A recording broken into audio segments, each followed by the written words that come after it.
नमस्कार दोस्तों, चलिए जानते हैं 10 मिनट में झारखंड की 20 बड़ी खबरों को। लेकिन वीडियो को शुरू करने से पहले लाइक और सब्सक्राइब जरूर कर दें।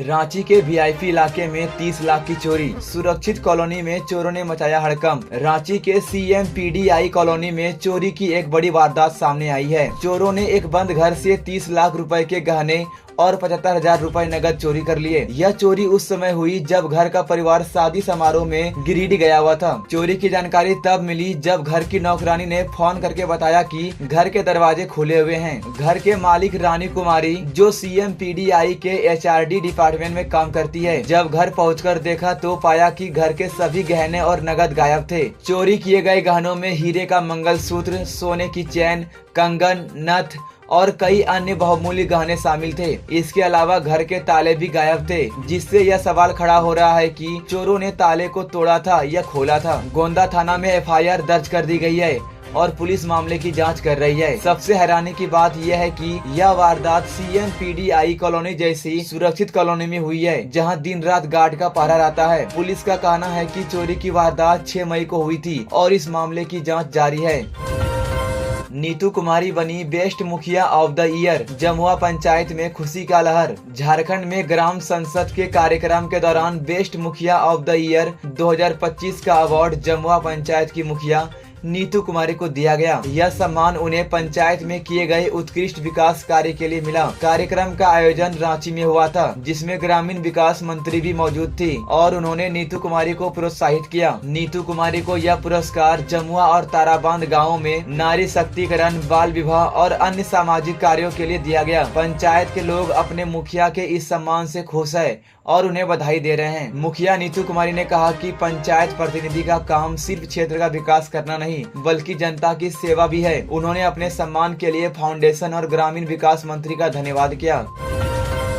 साइबर ठगी से 2 करोड़ 20 लाख रुपए की कमाई। घनश्याम मंडल के ठगी का पूरा खुला राज। झारखंड के रामगढ़ जिले के घनश्याम मंडल का नाम अब साइबर ठगी के मामले में चर्चा में है। पुलिस ने 27 अप्रैल को उसे अभद्र व्यवहार के आरोप में गिरफ्तार किया था। पूछताछ के दौरान पुलिस को पता चला कि घनश्याम ने साइबर ठगी से करोड़ों रुपए की संपत्ति बनाई थी। इसके बाद पुलिस ने उसके पास से करीब 2 दर्जन मोबाइल नंबर बरामद किए, जिनका इस्तेमाल वह ठगी के लिए करता था। पुलिस ने इन नंबर की जांच शुरू की और पाया कि एक नंबर से ही घनश्याम ने एक ही दिन में 2 करोड़ 20 लाख रुपए की ठगी की थी। यह रकम वह झारखंड के अलावा कई राज्यों के लोगों से ठग चुका था। उसके गिरोह में कई लोग शामिल थे, जिसके जरिए यह ठगी की जाती थी। घनश्याम ने अपने भाई राजेश मंडल को भी अपने गिरोह में शामिल किया था। पुलिस अब उसके गिरोह के अन्य लोगों की तलाश में जुटी है और जल्द ही कई लोगों की गिरफ्तारी हो सकती है।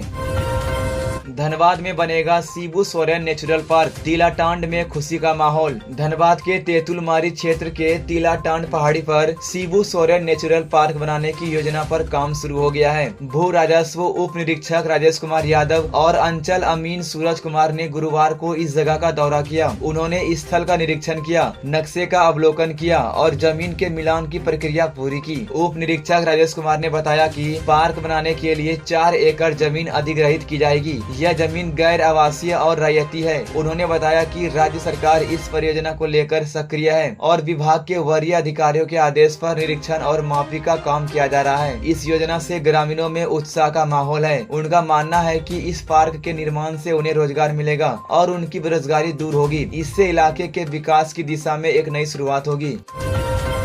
रांची में 60 दिन के लिए निषेधाज्ञा लागू। प्रदर्शन और रैली पर रोक। रांची में 60 दिनों के लिए निषेधाज्ञा लागू कर दी गई है। अब CM आवास, हाई कोर्ट, विधानसभा और अन्य प्रमुख जगहों के पास कोई भी धरना, प्रदर्शन, रैली या जुलूस नहीं निकाला जा सकेगा। यह निषेधाज्ञा 4 जुलाई तक लागू रहेगी। कई दिनों से लोग जाकिर हुसैन पार्क की बजाय राजभवन, CM आवास, हाई कोर्ट और अन्य जगहों पर प्रदर्शन कर रहे थे।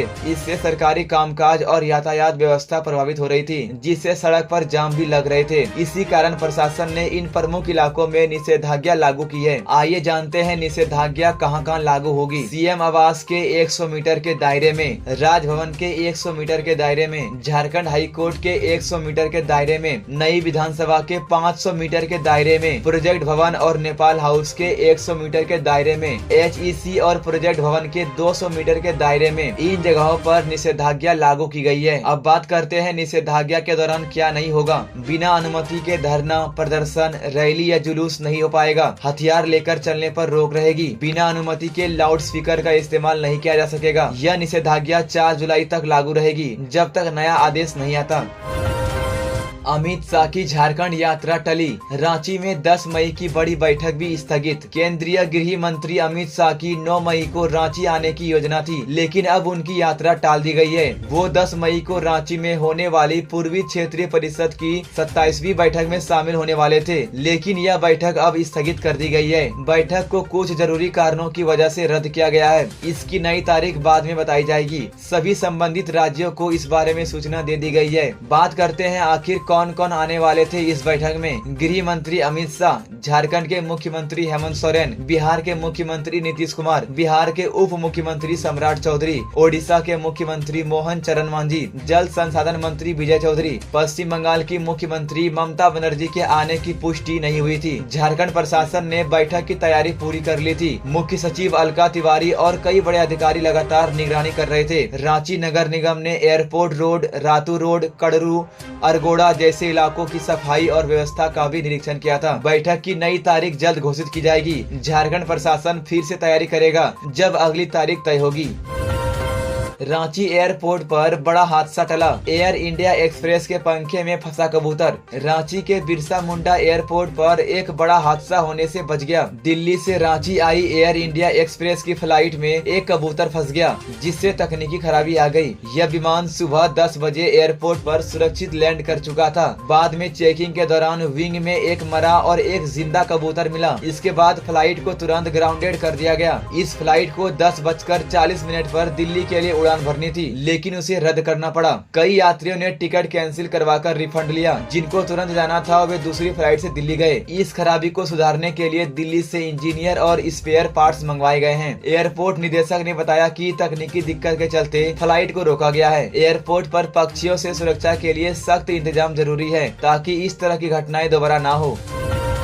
झारखंड में गर्मी का कहर शुरू। अगले 15 दिन झुलसाएगा मौसम। तापमान 42 डिग्री तक जाएगा। झारखंड में मौसम तेजी से बदल रहा है। आने वाले 15 दिन गर्मी बहुत ज्यादा बढ़ने वाली है। मौसम विभाग ने बताया है कि दिन और रात दोनों समय का तापमान सामान्य से ज्यादा रहेगा। 9 से 15 मई के बीच दिन का तापमान 36 से 42 डिग्री सेल्सियस और रात का तापमान 23 से 29 डिग्री सेल्सियस तक जा सकता है। 16 से 22 मई के बीच दिन का तापमान 38 से 42 डिग्री सेल्सियस और रात का तापमान 25 से 29 डिग्री सेल्सियस तक जा सकता है। 9 से 15 मई के बीच बारिश कम होगी। 16 से 22 मई के बीच बारिश सामान्य से ज्यादा हो सकती है। 2 से 8 मई तक झारखंड में 24.6 मिमी बारिश हुई, जो कि 205% ज्यादा है। इस दौरान 19 जिलों में बहुत ज्यादा बारिश, 2 जिलों में सामान्य और कुछ जिलों में कम बारिश हुई। 1 से 8 मई के बीच पूरे झारखंड में 100 मिमी बारिश दर्ज की गई, जबकि सामान्य बारिश 43 मिमी होती है। मतलब अब तक 131% ज्यादा बारिश हो चुकी है।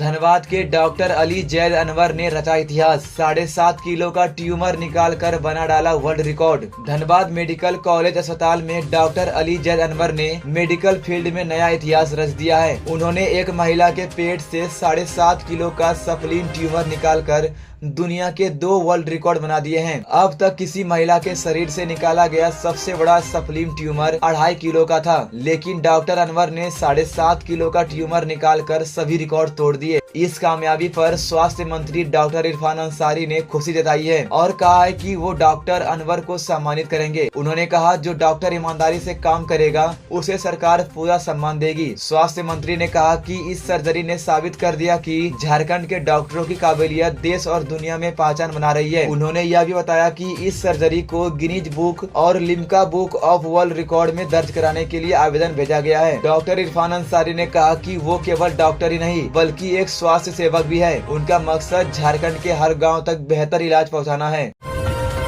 ऑपरेशन सिंदूर के बाद बढ़ाई गई सुरक्षा। हर यात्री और सामान की हो रही कड़ी जांच। भारत पाकिस्तान तनाव के बीच पूरे देश के एयरपोर्ट्स पर सुरक्षा बढ़ा दी गई है। रांची के बिरसा मुंडा एयरपोर्ट पर भी हाई अलर्ट जारी कर दिया गया है। एयरपोर्ट पर CISF के जवान चौकसी बरत रहे हैं। जगह जगह मॉक ड्रिल हो रही है। डॉग स्क्वाड की मदद से हर कोने की जाँच की जा रही है। हर यात्री और उनके सामान की कड़ी चेकिंग की जा रही है। पार्किंग से लेकर एंट्री और एग्जिट तक हर गतिविधि पर नजर रखी जा रही है। बीआईएसएफ का कहना है कि ये सावधानी के तौर पर उठाए गए कदम है ताकि किसी भी खतरे को पहले ही रोका जा सके। एयरपोर्ट प्रबंधन के अनुसार कुछ दिनों तक यही सख्ती जारी रहेगी और सुरक्षा एजेंसियों पूरी तरह अलर्ट पर रहेगी।